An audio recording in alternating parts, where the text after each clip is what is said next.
Welcome. My name is Diana Waring, and I'm glad you're here. I'm sure you've noticed what happens when one of your kids lights up about something they're interested in. It may be when suddenly noticing a hummingbird moth. Wow, Mom, what was that? Or creating handmade chainmail for a medieval knight costume. It might happen when they discover downhill mountain biking or decide they really want to learn to speak Japanese. And you're standing there thinking, okay, but how do I get this kind of enthusiasm for the stuff you're supposed to be learning right now? And that's the million-dollar question. How do we get our kids to really engage when it comes to learning? Is there a switch in their brains that we can somehow flip on? Something that will help them move from being passive learners to actively involved? To get a handle on how to flip that switch academically, let's consider two different scenarios. First up, what do you notice about this person? It's a spectator, right? Now, how can we tell? Well, he or she is sitting down watching a soccer game on TV. Almost no energy is needed to do this. This person is not affecting the outcome of the game. There is no physical strengthening or soccer skills being developed. And actually, we have no idea if the spectator is even watching the game. He or she might be asleep, talking on the phone, or reading a book. Let's label this a passive learner. Moving on, what about this person?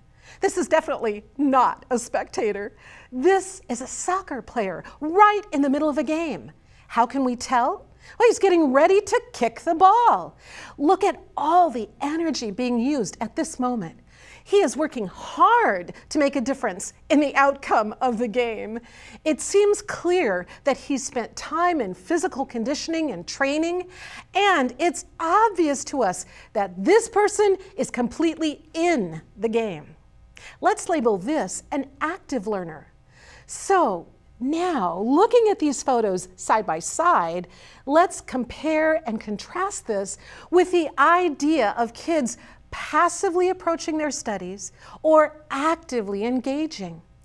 What insights is this generating? Here are a few thoughts to get you going. First, if kids get to be physically involved in learning, it's going to help them focus, to engage.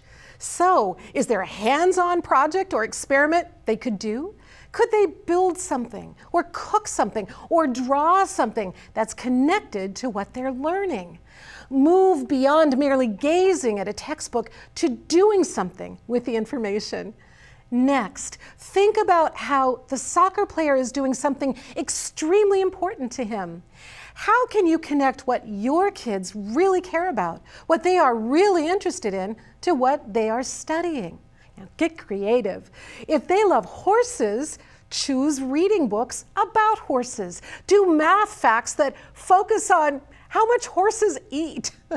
Whatever it is they're interested in, find a way to connect as many subjects to it as possible.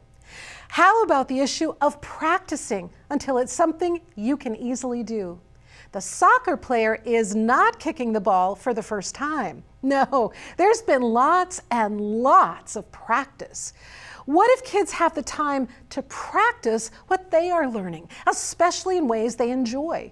Let them sing their math facts or reenact their history studies with puppets or spell words using their whole body. Practicing like this will make the information memorable, and that means they'll be equipped to use it when they need it. A final thought. If your kids are more like the spectator than the soccer player when it comes to learning, this isn't going to happen overnight. But little by little, subject by subject, you can help your kids light up when it comes to learning. And by the way, if you could use some help with this, check out my exciting and engaging world history curriculum at dianawaring.com.